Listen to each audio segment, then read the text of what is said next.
Hi guys, welcome to my channel Lush Gardener. I hope you guys are fine and are safe. In today's video we are talking about yet another beautiful succulent called as Echeveria Hera. Now guys, I have put this under difficult because this is a very delicate succulent. It looks absolutely beautiful.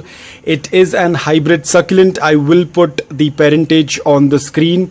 It's an extremely sensitive succulent, especially when it comes to high humidity. This particular variety does not like high humidity.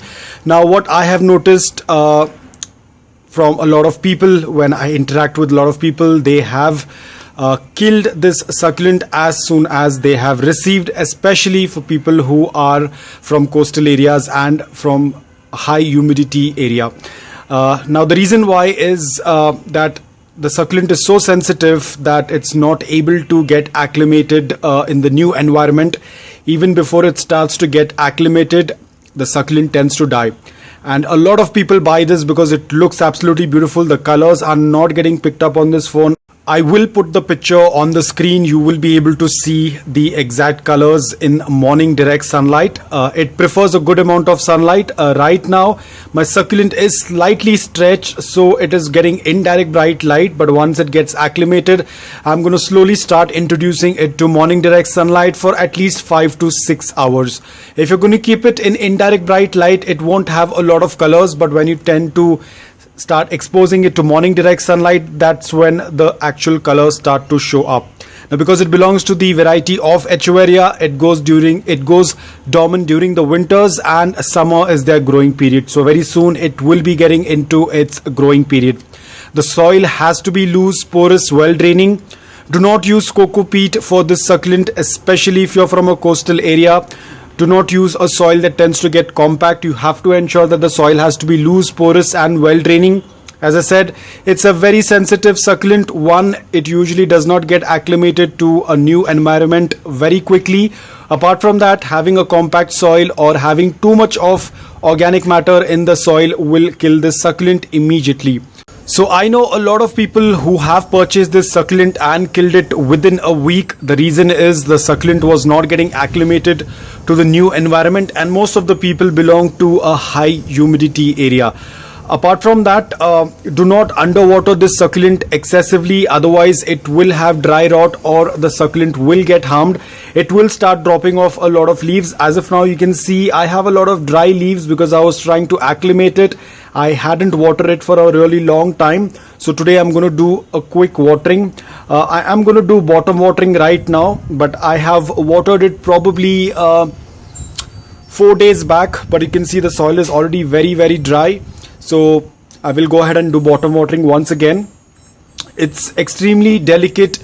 Do not drop water on the succulent leaves. Please only water the soil. If you are accidentally dropping water on the succulent leaves, then ensure that you use a succulent blower and blow off the excess water. Do not let the water sit. As I said, it is a very sensitive succulent. The succulent has a high chance that it will get a crown rot, so you need to be extremely careful.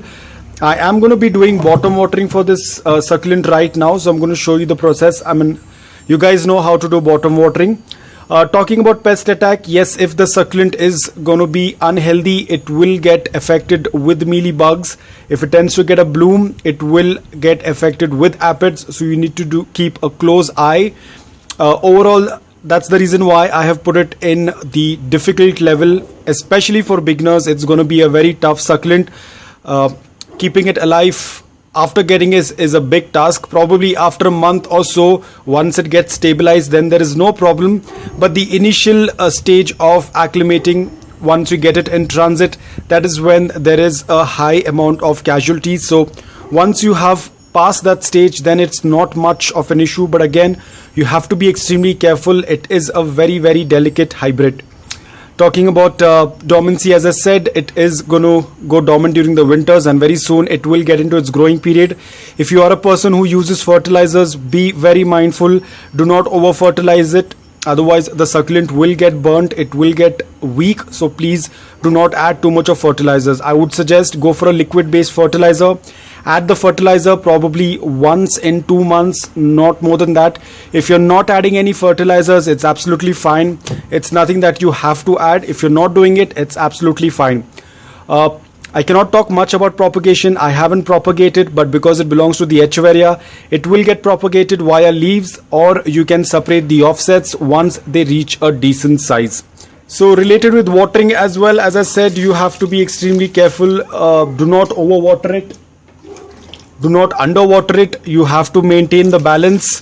The safest way is to water, to do a bottom watering, a safest way. But again, if you belong to a very dry environment, again, you have to analyze your soil. As and when it tends to dry out completely, you will have to repeat the process. Now, a lot of people tend to ask me, what is the time frame of watering the succulent? Well, there is no time frame in watering the succulent. This is your duty. You have to check. You cannot ask another person, when should I water my succulent? It's a very wrong thing to ask, because another person would be having a very different soil mix, very different environment, and a very different watering condition, pot material, the size of pot. All these things matter a lot when it comes to watering, and especially you do not want to take chance with such succulents.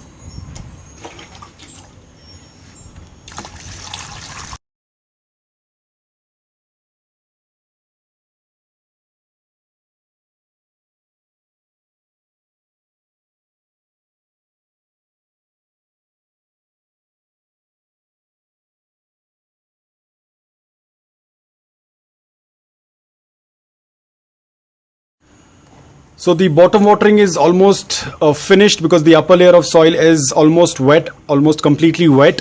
Now, because the succulent still looks very dehydrated, I will check after a few days. I will check if the soil is completely dry, and again do another bottom watering, until and unless I tend to see that the succulent is looking hydrated. Right now you can see it's not very well hydrated.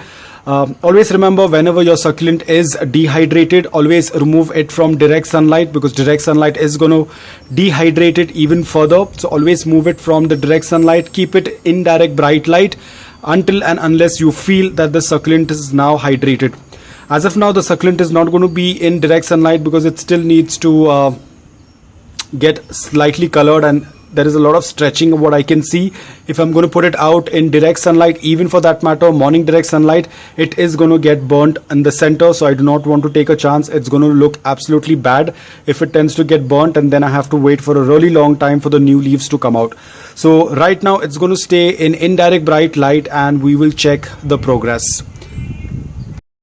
So guys, I hope that this video was helpful to you. If it was, please hit the like button. If you're new to my channel, please consider subscribing to it. Until then, take care, stay safe, and keep propagating.